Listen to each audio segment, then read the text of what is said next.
dinyatakan oleh Jaksa Agung sebagai tersangka, padahal pada saat ini juga beliau masih sebagai saksi, dan ini nuansa politiknya sangat kental sekali.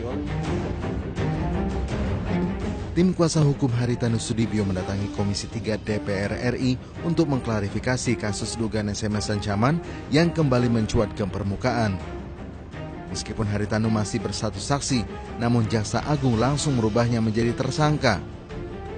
Sontak, langkah yang diambil Jaksa Agung dinilai ceroboh dan kental akan nuansa politik. Menilik kinerja Jaksa Agung sendiri bukan tanpa evaluasi. Evaluasi diperlukan mengingat kedudukannya sebagai penuntut tertinggi. Penanganan kasus kecil dirasa lebih menarik bagi Jaksa Agung ketimbang kasus-kasus besar yang sampai sekarang masih mangkrak dan jalan di tempat. Penetapan tersangka yang tidak sesuai prosedur jadi catatan penting bagi institusi kejaksaan. Dalam kasus dugaan SMS ancaman, Jaksa Agung dinilai telah melampaui kewenangan penyidik melakukan kriminalisasi dan pencemaran nama baik.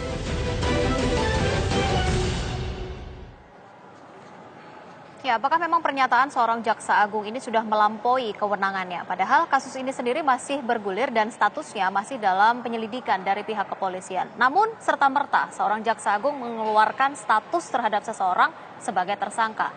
Abuse of power kah? Atau memang ada syarat atau muatan politis sebenarnya dalam kaitannya kasus ini? Kriminalisasi terhadap lawan politik akan kami bahas kembali pada malam hari ini, pemirsa. Sudah hadir 3 orang narasumber di Talk to iNews pada malam hari ini. Kami perkenalkan terlebih dahulu ke hadapan Anda seorang pakar hukum pidana, Pak Suparji Ahmad. Selamat malam, Pak Suparji. Anda sudah mengikuti kasus ini juga tentu saja ya? Baik, kemudian juga yang bisa berbicara kaitannya apakah memang benar ini ada unsur politis di dalamnya. Seorang pakar komunikasi politik, Bang Emrus. Selamat malam, Bang Emrus. Selamat malam. Apa kabar Anda malam hari ini? Sehat ya? Pokoknya semangat selalu. Selalu semangat. Baik, dan juga yang pagi tadi sudah menuju ke gedung DPR RI, kuasa hukum Ketua Umum Partai Perindo, Bang Riki Margono. Selamat malam, Bang Riki. Selamat malam, Mbak. Terima kasih sudah hadir pada malam hari ini. Bang Riki, bisa diinformasikan kepada pemirsa apa yang Anda laporkan sebenarnya ke DPR? Kemarin sudah ke Barreskrim. Ya. Hari ini agendanya memang ke DPR. Ya. Gitu ya? Ya. Jadi ke DPR ini merupakan beberapa rangkaian dari kegiatan kami dalam hal pernyataan yang agak sedikit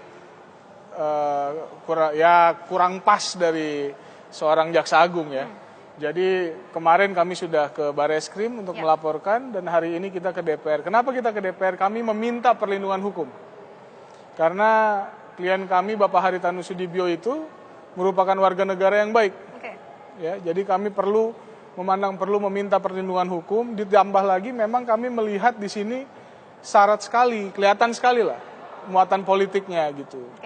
Jadi Jaksa Agung bilang beliau sudah menjadi tersangka, sementara pihak kepolisian belum mengatakan tersangka, masih sebagai saksi, ya kan? Tidak sebagai tersangka.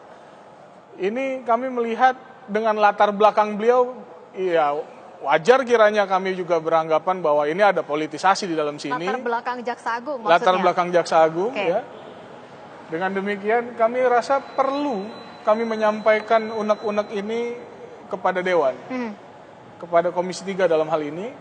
Karena Komisi 3 kami pandang beliau-beliau ini yang membawahi masalah hukum.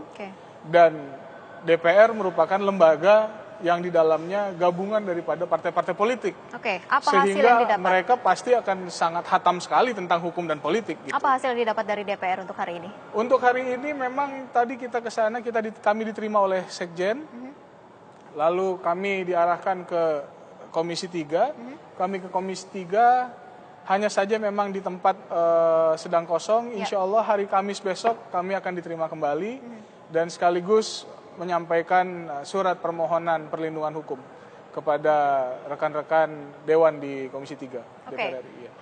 Barreskrim sudah, DPR pun sudah, akan dipertemukan kembali nanti pada hari Kamis. Selanjutnya apalagi langkah yang akan ditempuh? Masih ada beberapa langkah. Masih ada beberapa langkah lagi yang memang akan ditempuh, begitu ya? Karena melihat ada sesuatu yang tidak beres sebenarnya dengan pernyataan Jaksa Agung ini sendiri. Bang Emrus, benar ada unsur atau muatan politis sebenarnya. Kalau tadi Bang Riki mengatakan kalau melihat dari latar belakang seorang Jaksa Agung begitu ya, kental sekali muatan politisnya. Baik, saya akan membahas dari sudut akademis gitu ya. Saya tidak tahu apa dia berpolitik atau tidak, Saudara Jaksa Agung. Tetapi yang pasti bahwa dalam suatu proses sosial ada hubungan saling pengaruh antara hukum, politik, ekonomi, dan lain sebagainya. Itu saling berpengaruhi.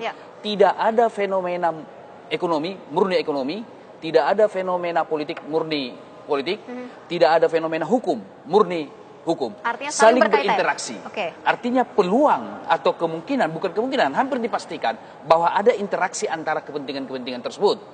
Nah, kembali kepada status daripada Jaksa Agung kita tahu background beliau.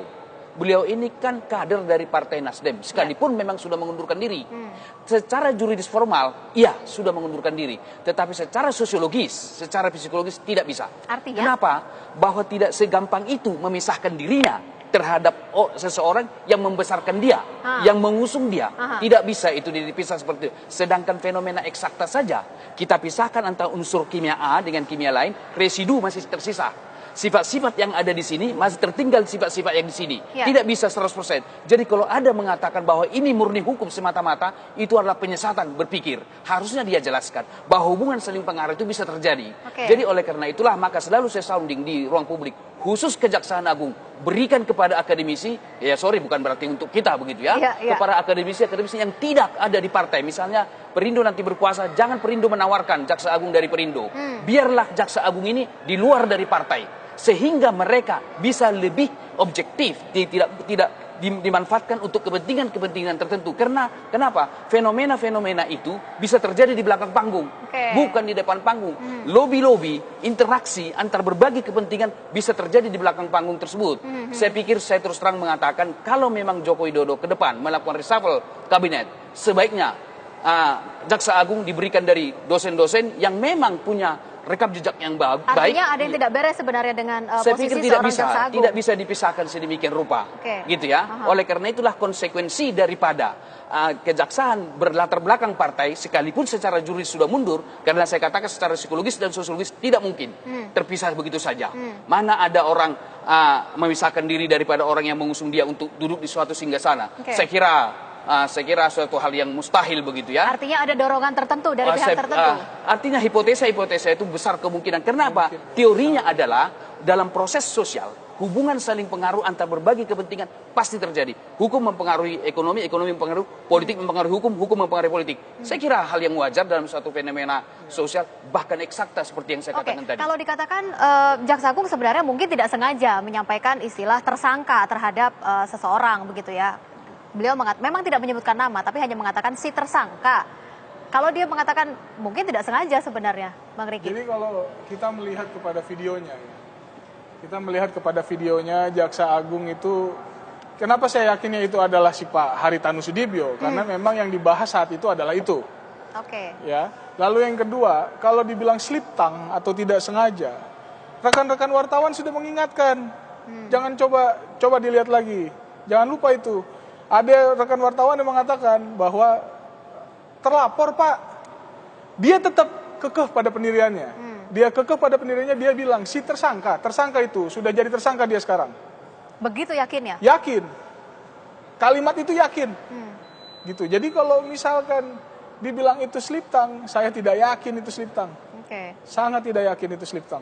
Ya, ataukah memang ada abuse of power kalau mungkin bahasanya adalah seperti itu? Apakah memang juga seorang Jaksa Agung ada intervensi terhadap hukum sebenarnya? Padahal ini kasus sedang bergulir di kepolisian. Tapi seorang Jaksa Agung yang menyatakan status seseorang sebagai seorang tersangka. Kalau dari kacamata hukum bisa nanti dijelaskan ya Pak? Kita harus break terlebih dahulu. Pak Suparji, tetaplah bersama kami pemirsa di Talk 2 News. Kami akan kembali sesaat lagi.